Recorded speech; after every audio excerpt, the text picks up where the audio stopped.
So when the framers drafted the First Amendment and passed, for lack of a better word, the First Amendment, obviously we lived in a very different time. Yeah. And right now we deal with like constant just flood of actual bombardment of information on our devices, social media feeds, like just constant. We're constantly getting pinged to our cell phone, to our computer screens. And you were mentioning like good intentions and bad intentions. I mean, do you think that there's actually, maybe there are actually some people who believe like, yeah, I do believe in an individual's capacity to filter through lies and deception and, fake news.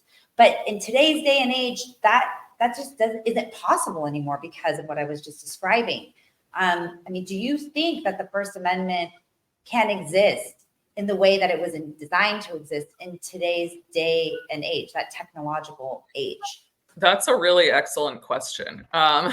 I agree. It's very hard to figure out like what's going on. And I actually felt it a lot with these protests where I hear from some people, they're so anti-Semitic, they're so violent. And then I hear from other people, they're actually totally peaceful. One instance that was talked about of a Jewish kid who was prevented from getting to class, he was actually provoking the other people. I don't know. I'm not there. I don't know. It's hard for me to get a grasp on how much of this is anti-Semitism, how much of it is sort of people trying to shut down the movement by using claims of anti-Semitism. And so I think part of the problem is just social media isn't necessarily the best way to get information. People are very impulsive. They post things without adequate information. They just want to be the first to post it to get the views.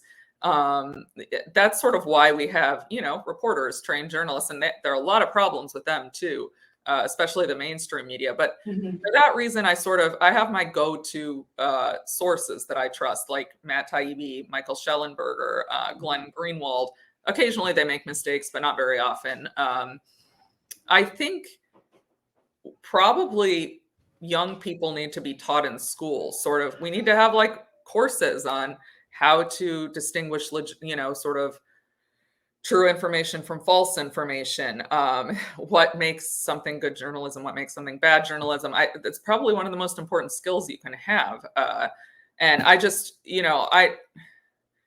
because I disagree so much with the government being involved in this. But on the other hand, the past several months, I've really seen how this can get out of control and harm people. I mean, there are so many people who are just posting videos that I think I later learned were taken totally out of context to say like, the protesters are violent or anti-Semitic or whatever.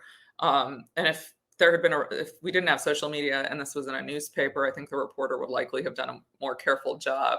And so I don't know, it's a big problem.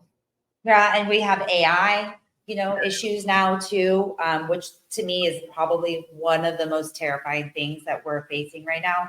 I don't know if you've seen some examples of that. Like you cannot even distinguish between the real individuals. They'll have like a split screen like this, and you won't be able to tell. And they use the data points from all our social media. For example, you have given so many talks, they could probably generate an incredible AI version of you. And that's pretty terrifying. I mean, I am grateful. For example, I would recommend following Informed with Anthony Cabasa. He and Jorge Ventura, he's been at the border a lot. They are like guerrilla journalists, and they are there with the cameras, and they'll like live stream the whole thing.